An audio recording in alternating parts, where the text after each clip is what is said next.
Okay, good evening, class. For this synchronous meeting, I will be discussing one of the Philippine traditional games, which is Bagol-bagol. Okay, let me ask you, class, are you familiar with this one?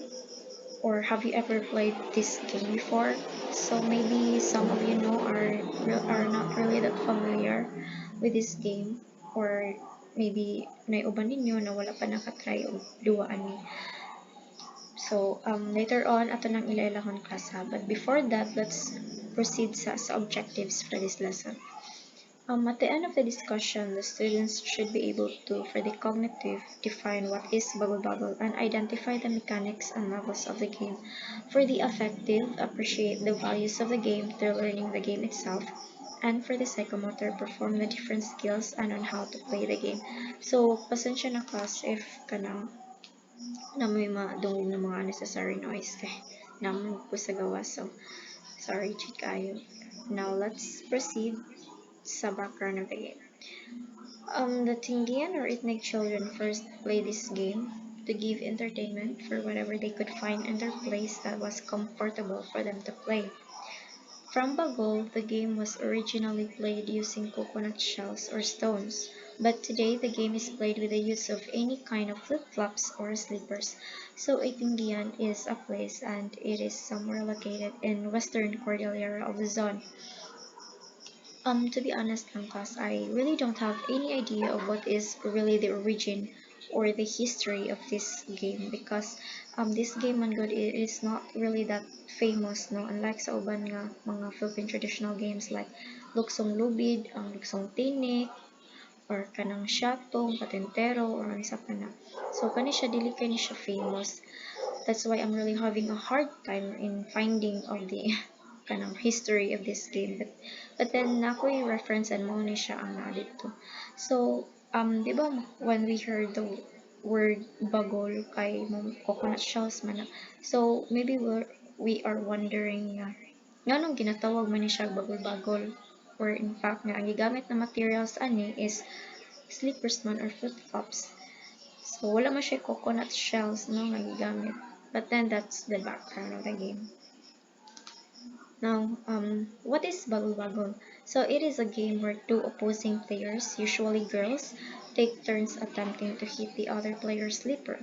As the game progresses, hitting the opponent's slipper is made difficult by requiring the player to perform tasks including carrying the slipper towards the opponent's slipper using only one leg, balancing the slipper in the head while walking towards the target slipper, or doing a backbend to hit the slipper. So the main goal jud ani nga duwa is to deliver or carry your slipper towards the opponent's slipper, and also mag-require siya nga og mga tasks or different levels in kanang in delivering the slipper. So naa diri kay usually daw girls ang magduwa ni. So actually it is okay if magduwa sa dang boys just like kana sa picture. But then usually girls lang ang magduwa kay tungod ang kanisya na game kay mag-require siya og kanang flexibility ba o balancing. So di ba kanang we all know man nga mas flexible ang girls compare sa boys, so that's why girls but it's okay class na magduwa ang boys ani maybe kanang flexible lang jud sila, of course they can they can play. So next, let's proceed sa mechanics of the game. Excuse me. For the first mechanic, each team must have four players. So four players, it doesn't mean four players all in all, but then four players in each team. So there are two teams ani. Actually, it's okay if kanang daghan ang magduwa, but then gilimit lang siya into four players each team. Kay tungod if daghan man gud ang magduwa, medyo kanang kuan na siya dugay no nang dugay mahuman. So that's why gilimit lang, and it's really important sad no nga dapat even number ang players ani niya. So dili dapat odd kay for the second mechanic, each member of the group must find a partner from the opponent's side to whom they will deliver their slippers in each turn of their team. So, di ba, dapat siya even number kay na mo kay partner na ang partner dili na siya ingon class nga partner nimo kay kauban nimo. It's your partner from the opponent's side. So, mo na siya silbi ang mo mo opponent nimo mo na siya mo tan-aw if kanang naigo ba nimo ang slipper or wala. The third mechanic kay each member must have one pair of slippers. So, ang first pair kay, ang first slipper, imuha na siyang, mag-serve na siya nga base. So, mo na siya ig-unsad sa opponent. And then, isa ka slipper, kamo na siya gamiton sa pag-deliver padung sa kanang opponent slipper.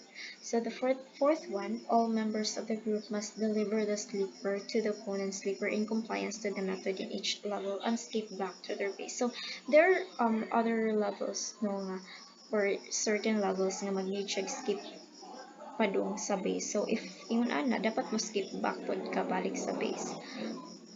Now, fifth is if the player fails to deliver the slipper and back, he or she is unable to continue, but an ally or the other player of the team can help for his or her part. So, for example, si player 1, 2, 3, successful ang ilang pag-deliver sa slipper, si player 4 kind of failed.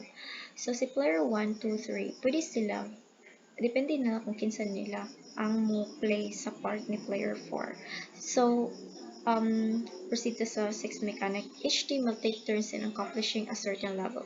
If all members of the team got to do the task successfully, then they can proceed to the next level. So, kanang,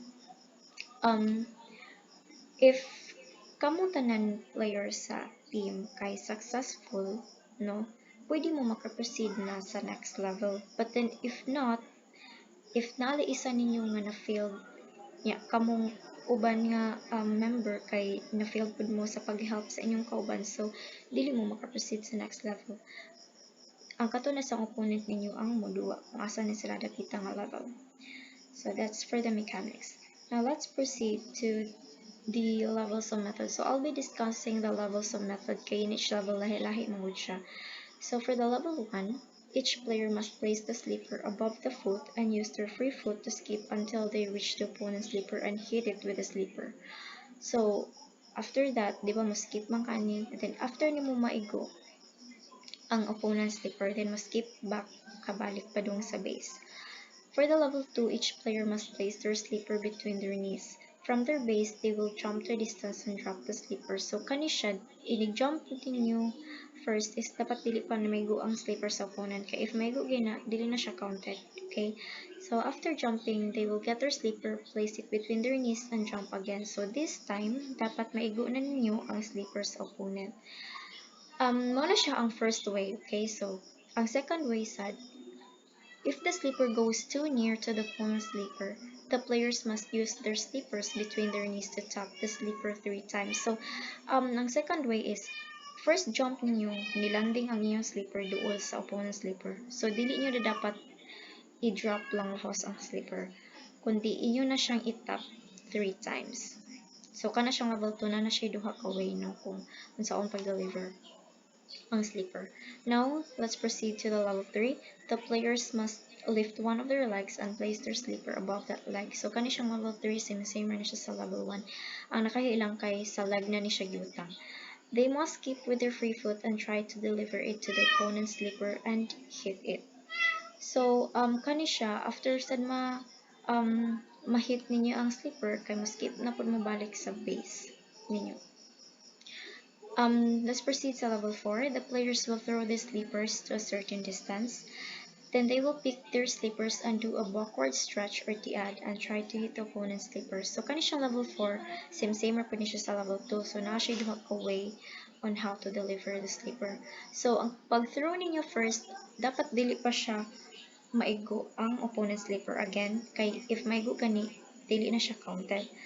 So, the second way nga kanang pag-deliver ani is if the slipper goes too near to the slipper, they must do the stretch and try to tap the slipper 3 times without touching the ground. So, the first way, di ba mo throw ka sa slipper. So, if layo ra siya sa opponent's slipper, and then mo tiad ra mo na, and then you will kana hit the opponent sleeper. But then a second way, if inika-throw ninyo sa sleeper and napunta siya duol sa opponent sleeper, mutiad mo, and then you will tap the sleeper 3 times, pero dapat dili mo hiccup sa yuta, or dili mo support no sa yuta. So no. And kani siyang level 4, mag-require ni siya flexibility, no, kay awa mutiad ka paluyod or mo backward stretch ka, and it's very lisod. And for the level 5, the players must place their sleepers on the top of their heads and skip with one foot until they arrive near the opponent's sleeper and try to hit or drop it. So kani siyang level 1, 3, 5, same ra ni sila. Mo skip ka, and after skipping, if successful ang pag-deliver, and then skip ka balik sa base. Ang level 2, level 4, same ra po niya, nasa duha ka way on how to deliver sleeper. So that's for the levels of method. Actually, there are so many levels of method, but then I chose to discuss only 5. Kaya if i-discuss na ko tanan, medyo mataas-taas jud ang discussion, no? Like like 10 minutes na kapin, or 11, so medyo taas jud siya. And for these skills naman, no, I'll just discuss the skills para na mo idea. So aside from the balancing and flexibility, it is very visible naman. Also, it is very important to have communication skills, good communication skills, ani kay it is a teamwork man. So dapat ka mao mo maminaw sa inyong kauban, ani dapat kibaw mo kanang mo paubos, mo accept mo og kanang suggestions sana. So in order for you to kanang successfully jud or ma-achieve ninyo ang main goal. And for the values naman, no, is it is very important to have patience, not just like in our life. So dapat di ba nang big goal jud, not just like aning kuan game. So na siya main goal, and moagi jud kag mga levels, and each level is good. So you must have patience. So that's it. Oh, sorry. So that's for my report. Thank you. Thank you so much for listening, class. And good evening again.